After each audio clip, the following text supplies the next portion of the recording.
Hi, I'm Ben, and this is Ansi, and welcome to Weekend 101.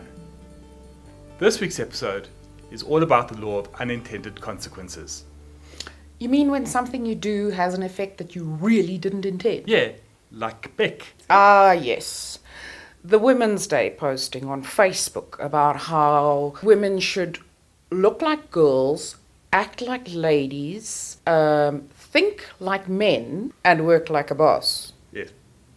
And then got all uppity about how it had been lifted from a blog in their apology. Those guys. And we all know how credible and impeccably sourced blogs are. I mean, if you want real information, just go to the blog. But this is not the first time they've been in trouble. Didn't Ellen take them down 2 years ago for their pink pens? I mean, just think over the last 20 years, companies have spent millions of dollars making pills that grow men's hair and fix men's sex lives, and now ladies have a pen. We have come a long way, baby. I'm sorry, but I can't use their products. My dainty little hands are just too big.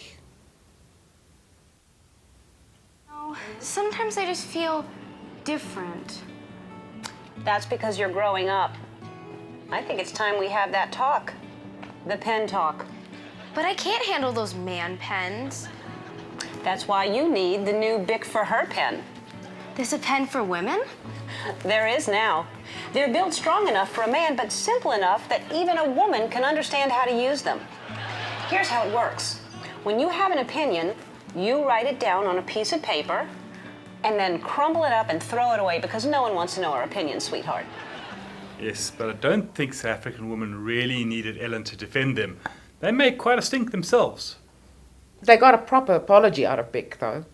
They did apologise in the end, but they ended up on the international news sites anyway, and they've got hashtag Beckgate to remind them of the fiasco in perpetuity. So, taking a leaf out of Jacob Zuma's books with hashtag Nkandla. It's like when somebody comes to you and says, you need to improve the security at your house. Mm-hmm. And you say, that sounds like a good idea. And 250 million rand later, you find that people don't like you. After the 2006 rape trial, he should have been an expert on unintended consequences. Who could forget? A whole president of a whole country who thinks that you can overcome HIV by taking a shower after sleeping with a HIV-positive person.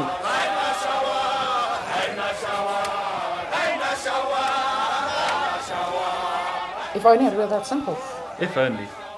Another major unintended consequence is apparently the Eskom fiasco. Wasn't that apartheid's fault? Or was it Jan van Riebeeck? I can't remember. That before 1994, there was a wrong belief that energy in South Africa was in abundance. It was a mistaken view. It was because energy was made to serve a few. It seems like it's all somebody else's fault nowadays.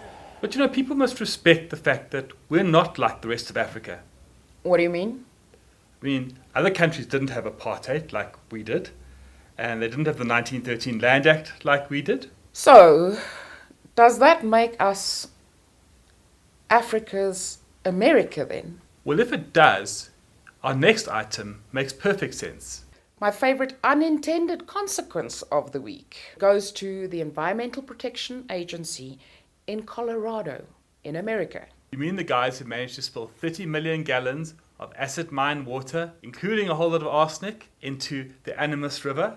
Yes, because if you're a government agency sent in to go and clean up toxic stuff, what you really want to do is break the store where the toxic stuff is stored. It sounds like a good plan. I mean, it did kind of turn the River of Souls into what looked like the River of Urine. They had one job. One job. Have a good weekend.